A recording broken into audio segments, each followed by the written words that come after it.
السلام علیکم ورحمۃ اللہ وبرکاتہ۔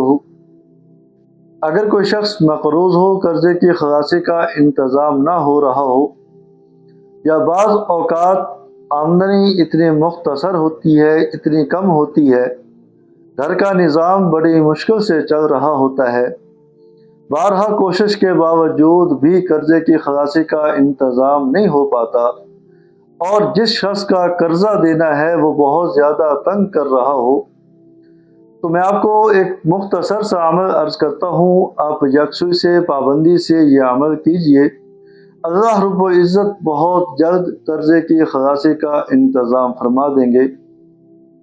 آقا مدنی صلی اللہ علیہ وسلم نے ارشاد فرمایا، اگر کسی شخص پر قرضہ ہو، اگر کوئی شخص مقروض ہو اور قرضہ واپس دینے کا اس کا پختہ پکا ارادہ ہو، قرضہ واپس دینے کی اس کی نیت ہو، تو اللہ رب العزت واپسی کا کوئی نہ کوئی انتظام فرما دیتے ہیں، قرضے کی خلاصی کا کوئی نہ کوئی انتظام فرما دیتے ہیں۔ حضرت علی رضی اللہ تعالی عنہ سے مروی ہے، ایک شخص نے آقا مدنی صلی اللہ علیہ وسلم سے قرضے کی شکایت کی۔ آقا مدنی صلی اللہ علیہ وسلم نے ارشاد فرمایا، میں آپ کو ایسے چند کلمات نہ سکھا دوں، اگر پہاڑ برابر بھی قرضہ ہوگا تو وہ قرضہ ختم ہو جائے گا۔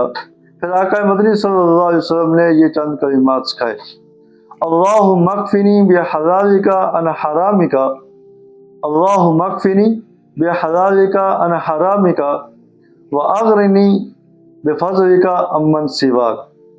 یہ عربی عبارت آپ کو سکرین پہ نظر بھی آ رہی ہوگی، اللہم اکفنی بحلالک عن حرامک وَأَغْنِنِي بِفَضْلِكَ عَمَّنْ سِوَاكَ۔ جو شخص ہر نماز کے بعد 7 مرتبہ یہ پڑھے گا، اللہ رب العزت بہت جلد اس کے قرضے کی خلاصی کا انتظام فرما دیں گے۔